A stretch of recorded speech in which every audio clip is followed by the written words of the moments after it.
ए जी का हो? अरे बाप रे, इतना गर्मी लगत बा पूरा शरीरिये पक गइल बा। एगो बात कही। अरे तो आंगनबाड़ी का पाउडरवा खत्म हो गल का? सुना ना, एगो बात सुन ला। सुनावा।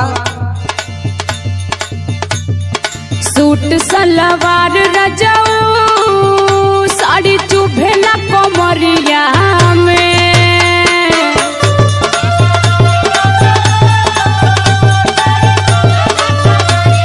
सुना तानी ना? हाँ सुना थे।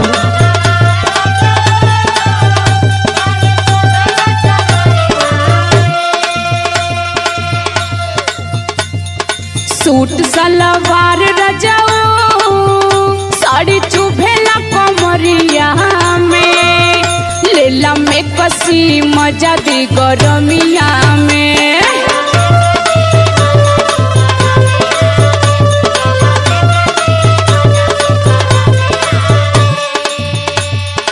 अब तक खर्चा बढ़ेगी। अब का करी, हम तो परेशान बाड़े न। तोरो नया नया जौन डिमांड है ना, ये हमके पूरा रिमांड पे ले ले। मैं कसी पहिरी दिल में मोरे आगिया लगई भूखा।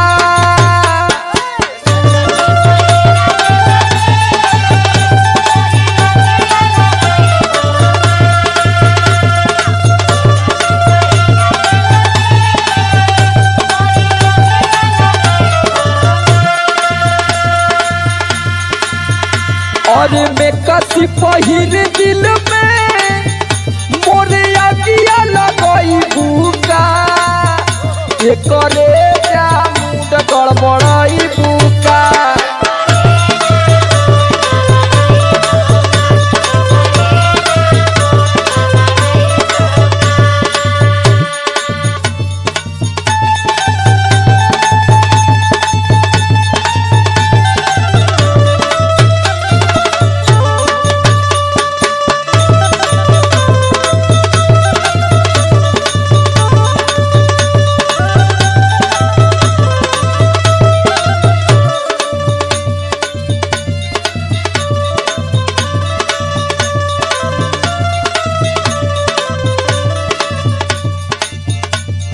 देखा, हम परेशान बानी तबे न कहता नहीं। झूठो को थोड़ो खर्चा करवाई तोहार।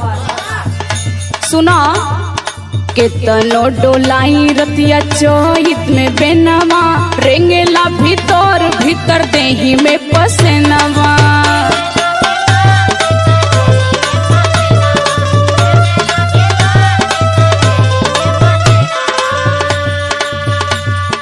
केतनो डोलाई रतिया चोहित में बेनवा।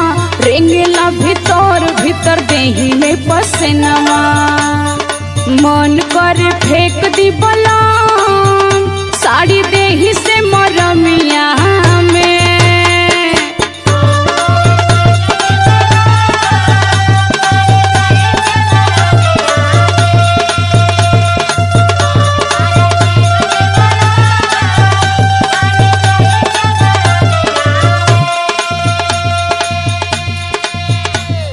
मन कर फेंक दी बलाम साड़ी देही से मरमिया में। लेला में कसी मजा दी गरमिया में।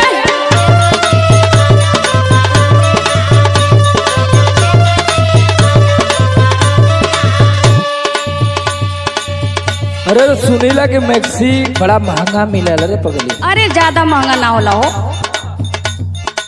अरे कुल देखिला कि लेके आवे नहीं, बड़ा महंगा बताओ नहीं के कपारे लादी सब लोग। नहीं नहीं, जाके देखा तब न। सुना, हम उपाय बतावत थी। बतावा एक्सी मैक्सी ना लेवे कोई, ठीक है ना? बतावा बतावा। काहे ना फूकी धन तोहा के गरमिया। कबहू कुलार में ना डाले लुपनिया। ये उपाय रहलो।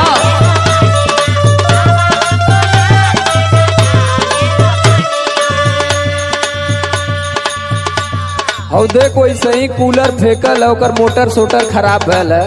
अरे वो पुरान हो। कुल चीज तो के नया चाहिए। सुन जितना कहथिन उतना सुन। सुनावा। काहे ना फूकी धन तोहर के गरमिया, कबहू कुलार में न डाले लुपनिया।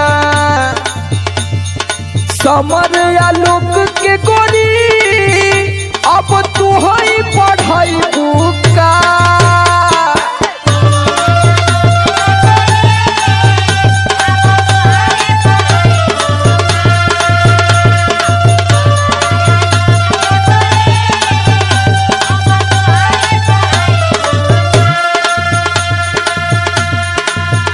और समर आलोक के गोरी अब तू ही पढ़ाई बुका।